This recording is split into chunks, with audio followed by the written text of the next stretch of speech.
Shame, Tristan. I'm sorry to hear that the cats are giving you a hard time, but I have no doubt that you perhaps will be able to find Tingana this morning.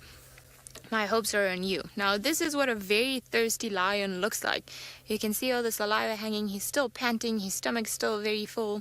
And I'm sure he's craving a bit of a drink down at the dam. But while the elephants are there, I don't think he's going to try and his luck whatsoever. Definitely do not want to get close to a breeding herd of elephants, especially when there are such tiny little ones involved, as they can be very protective. And you know, a swat from an elephant trunk, I'm sure it's not something to be considered lightly. He is, however, still managed to find, or he has anyway managed to find a nice breezy spot, and you can see how his mane is almost blowing in the wind. Oh, now you're changing. What scent are you picking up now? Too hot.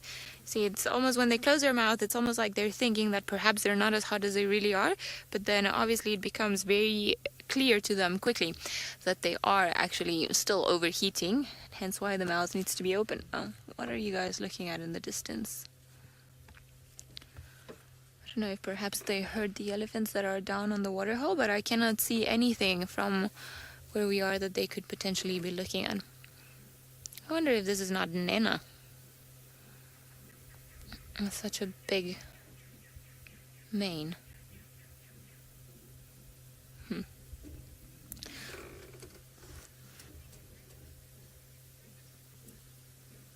Rebecca has managed to see a hole in his tongue, which I didn't quite see. Oh, look at that. Well spotted, Rebecca. So all the way from FC, she managed to see that the tongue has a bit of it missing. There we go. There on the side. And, well, he's broken canine. I would assume, Bex, that that's probably sometimes either when he was trying to feed off of something, it almost seems like the canine went through his own tongue. So it's almost like he bit himself. And then, you know, a little piece came off. Because the other oh. I thought I heard a lion.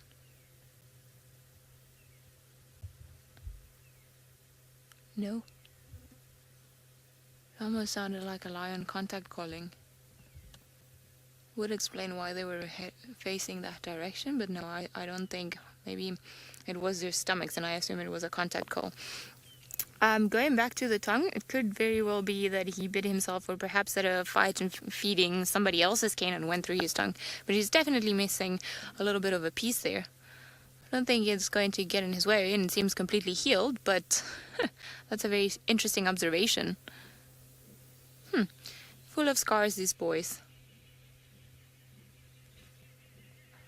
Not easy being a male lion. Look at all the scars on his nose, not only from hunting, but sometimes also from trying to mate with the females and trying to seduce them. As we all know, that mating can be quite a painful affair for the females. So when they move, when they're done mating, the females normally roll onto their backs and then hit them in the face. So sometimes that's also where they get all of these scars. But I think it just makes him even look more handsome. And it's quite interesting because we have this ideal of male lions being this perfect creature with the beautiful mane, which they've got, but also perfect face, no scars, pink nose, whereas in reality it's actually quite different from that. Their noses tend to go darker and lots of scars all around their faces, their ears, their noses. Just shows that they've lived a very powerful, strong life out in the bush.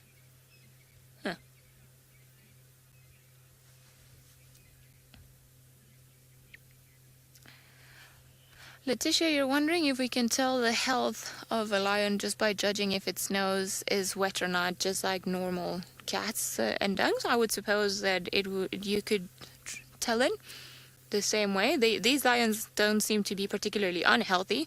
So there is another lion calling.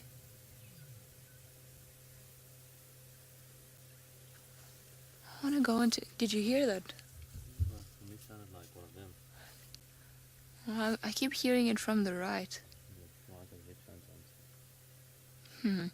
Seems like there might be another lion contact calling, and it could be why they're facing in that direction, and why...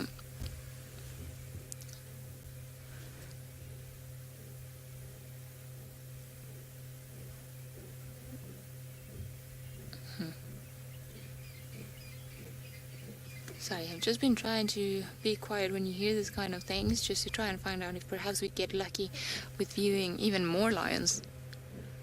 So I wouldn't be surprised if another one of the males was here, although Tristan had the tracks going out. But lions also, they like to move, so it could be that one of them is coming back, and perhaps why the both of them now have got their heads up. As we know, their sense of hearing is far better than mine, so I'm sure they can hear things in the distance that probably we cannot. Now, going back to Letitia's question about their nose, I'm pretty sure that you can use the same characteristics to try and determine their overall health. I think they seem to have pretty wet noses. I don't think that they are particularly, yawning, particularly dry, and it would be a good indication of how healthy they are. Are you going to go for a drink now that the elephant's left? Hello. You see, not bothered whatsoever. Beautiful. So he is still right here. Are you gonna go lie on the damn wall?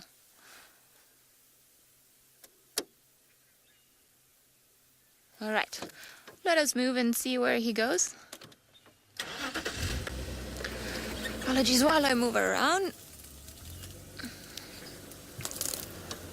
We're going to try and follow him around and see where he goes. Perhaps he'll lead us to some more lions, or he'll go down for a drink. But in the meantime, let's go over to James, who's got an animal with a very wet nose.